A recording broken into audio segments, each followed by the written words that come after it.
T plus 30 seconds into launch, Falcon 9 has successfully lifted off from Launch Complex 39A at Kennedy Space Center.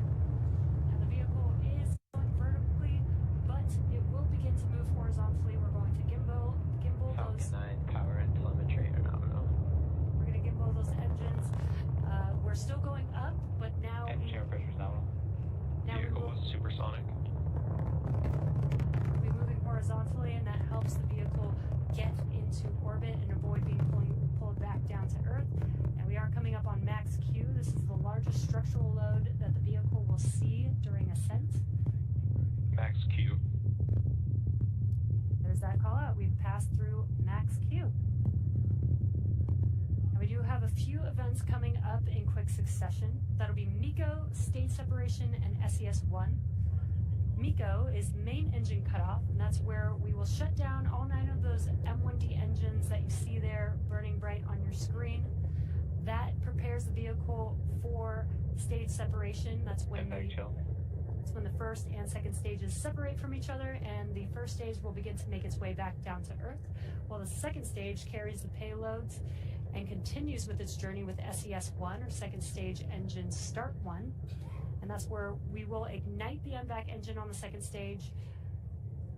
And shortly afterwards, we will have SECO, where the vehicle will coast. So we are coming up on those 3 events that I just mentioned: MECO, stage separation, and SES-1 in just about 20 seconds from now.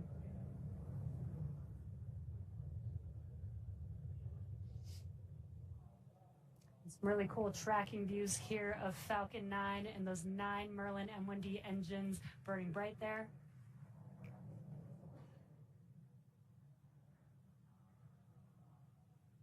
MECO.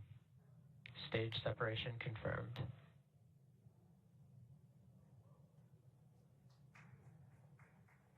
MVAC ignition.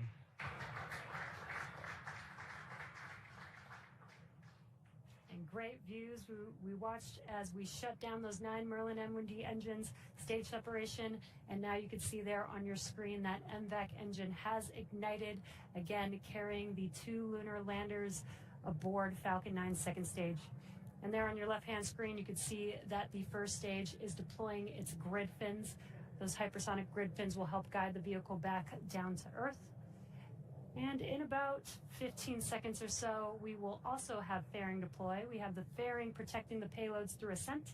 But once we're in the vacuum of space, we no longer need that protection, so we will jettison those fairing halves.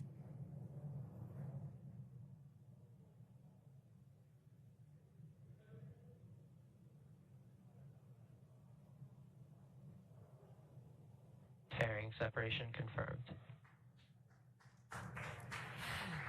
And a really cool view of the payloads encapsulated in those fairing halves, the fairing halves deploying. We will once again attempt to retrieve these fairing halves once they make their way back down to Earth. And in a few minutes, we will also have a couple more burns for our first stage to prepare it for landing on our drone ship. Just read the instructions. Now we are T plus 4 minutes and 10 seconds into today's mission. We're currently in the first of 3 planned MVAC burns. Around T plus 6 minutes, you should see on your screen the first stage's entry burn. Now that entry burn is where we ignite 3 of the Merlin M1D engines, and that's going to be the E9 engine plus the E1 and E5 engines. Now that helps slow the vehicle down as it's re-entering back into the Earth's atmosphere. Now, the reason why we slow down the vehicle is to reduce the re-entry forces, which helps us recover and reuse the first stage booster.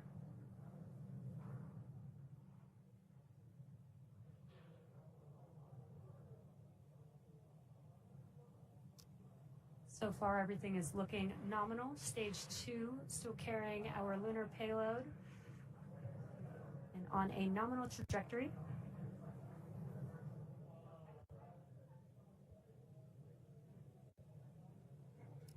Again,